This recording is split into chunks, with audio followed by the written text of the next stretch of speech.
जिस समय ब्रह्मांड की रचना चल रही थी, जब समय, दिशा और पदार्थ की कोई स्थायी परिभाषा नहीं बनी थी, तभी से महादेव शिव अपने अद्वितीय स्वरूप में विराजमान थे। वह त्रिलोचन, काल के भी काल और संहार के देव हैं। उनके स्वरूप के साथ एक ऐसा साथी हमेशा देखा जाता है जो केवल एक वाहन नहीं, बल्कि भक्ति, समर्पण और अटल विश्वास का प्रतीक है, नंदी। नंदी सिर्फ एक बैल नहीं है, वो शिव का प्रथम गण, उनके द्वार का रक्षक और उनका परम सेवक है। नंदी की उपस्थिति शिव की उपस्थिति का सूचक मानी जाती है। जब आप किसी शिव मंदिर में प्रवेश करते हैं, तो सबसे पहले आपको मंदिर के गर्भगृह के सामने सीधी नजरों से शिवलिंग को देखते हुए नंदी की प्रतिमा मिलती है। यह केवल मूर्ति नहीं, बल्कि एक गहरा आध्यात्मिक संदेश है कि महादेव तक पहुंचने के लिए पहले उनके सबसे बड़े भक्त का आशीर्वाद लेना आवश्यक है। पुराणों के अनुसार नंदी का जन्म ऋषि शिलाद के घर हुआ था। शिलाद एक तपस्वी ऋषि थे जिन्होंने संतान प्राप्ति के लिए भगवान शिव की कठिन तपस्या की। उनकी तपस्या से प्रसन्न होकर महादेव ने उन्हें स्वयं वरदान दिया कि उनके घर एक दिव्य बालक जन्म लेगा जो सदैव शिव भक्त रहेगा और अमृतत्व प्राप्त करेगा। यह बालक ही नंदी था। नंदी का बचपन भी अलौकिक घटनाओं से भरा था। वह अद्भुत बलशाली, ज्ञानवान और विनम्र स्वभाव का था। बचपन से ही उसका मन सांसारिक खेलों में नहीं, बल्कि ध्यान और भक्ति में लगता था। एक दिन ऋषि शिलाद ने नंदी को बताया कि यह संसार नश्वर है, यहाँ मृत्यु अवश्यंभावी है। नंदी ने यह सुना तो उसके हृदय में केवल एक ही संकल्प जन्मा। वो मृत्यु को पराजित करना चाहता था और इसके लिए वो केवल एक ही आश्रय देखता था, महादेव का। नंदी ने तपस्या शुरू की। उसने अपना तन, मन, प्राण सब कुछ शिव को अर्पित कर दिया। वर्षों की कठिन साधना के बाद कैलाश पर महादेव प्रकट हुए।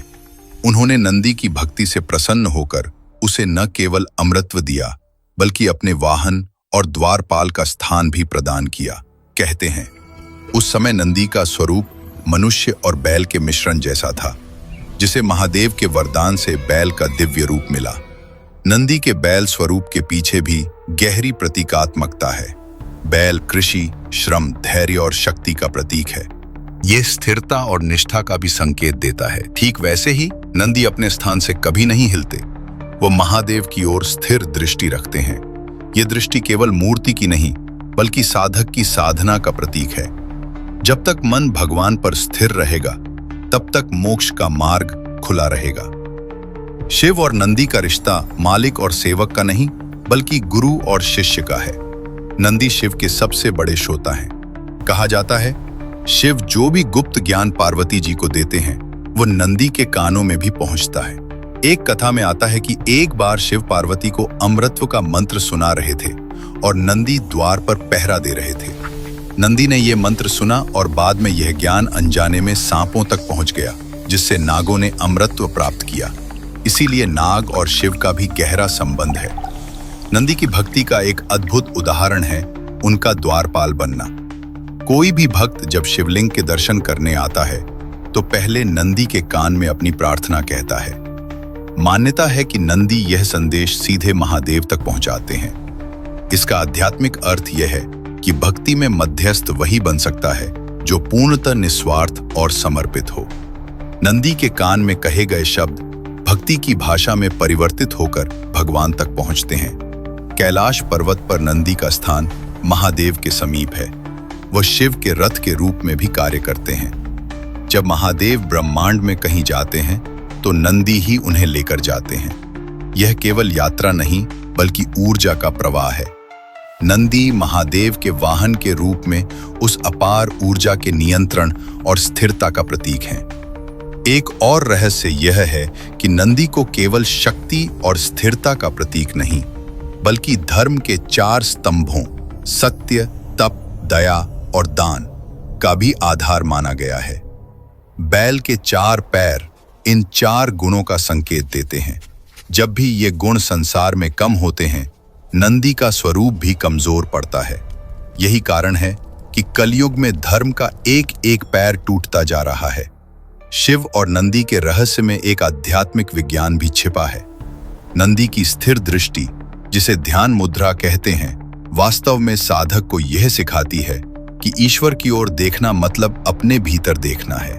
जब साधक का मन नंदी की तरह केवल अपने भगवान पर केंद्रित होता है तो बाहरी विक्षेप समाप्त हो जाते हैं।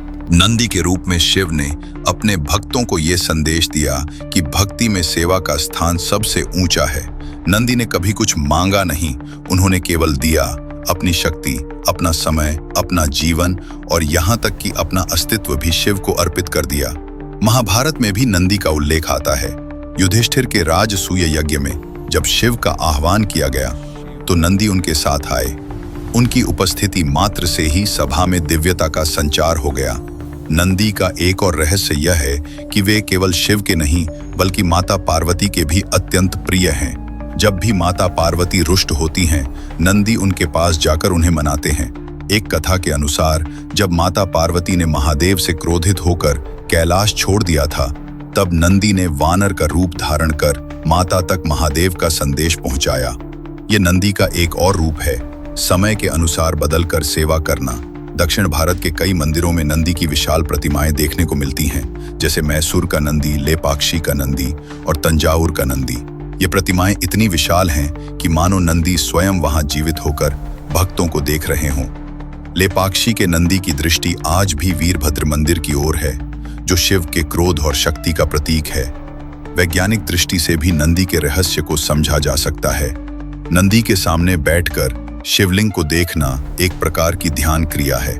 इससे मन की एकाग्रता बढ़ती है और मस्तिष्क में सकारात्मक तरंगों का प्रवाह होता है। प्राचीन मंदिरों का वास्तु भी ऐसा होता था कि नंदी और शिवलिंग के बीच की सीध में बैठने पर ध्वनि तरंगें केंद्रित होकर मन को शांत करती हैं। नंदी का रहस्य केवल मंदिरों में ही नहीं बल्कि योग और तंत्र साधना में भी गहराई से जुड़ा है। कई तांत्रिक साधनाओं में नंदी को शिव के वाहन के रूप में आह्वान किया जाता है ताकि शिव की ऊर्जा को स्थिर और नियंत्रित किया जा सके। नंदी की पूजा से व्यक्ति को स्थिरता, धैर्य और संयम प्राप्त होता है। नंदी की कथा में एक और अद्भुत मोड़ है जब उन्होंने महादेव की आज्ञा पर असुरों से युद्ध किया। नंदी ने अकेले ही असुरों की विशाल सेना को पराजित कर दिया। यह दर्शाता है कि जब भक्ति के साथ शक्ति जुड़ती है तो कोई भी बाधा असंभव नहीं रहती। नंदी की आंखों में जो शिव के प्रति प्रेम और समर्पण है, वही उनका सबसे बड़ा रहस्य है। यही कारण है कि नंदी को देखकर भक्त का मन तुरंत शांत हो जाता है। ये केवल मूर्ति की शक्ति नहीं बल्कि सदियों की भक्ति का संचित प्रभाव है। शिव और नंदी का रिश्ता हमें ये सिखाता है कि भक्ति का असली अर्थ सेवा और समर्पण है। नंदी का रहस्य ये है कि वो केवल वाहन नहीं बल्कि शिव के हृदय का अभिन्न हिस्सा है। जैसे श्वास के बिना जीवन नहीं, वैसे शिव के बिना नंदी और नंदी के बिना शिव की कल्पना अधूरी है। जब भी आप किसी शिव मंदिर जाएं, नंदी के कान में अपनी प्रार्थना जरूर कहें, क्योंकि वो केवल पत्थर की मूर्ति नहीं बल्कि आपके और महादेव के बीच एक जीवंत सेतु है। और ये सेतु सदियों से अटूट है, अडिग है और अनंत काल तक रहेगा।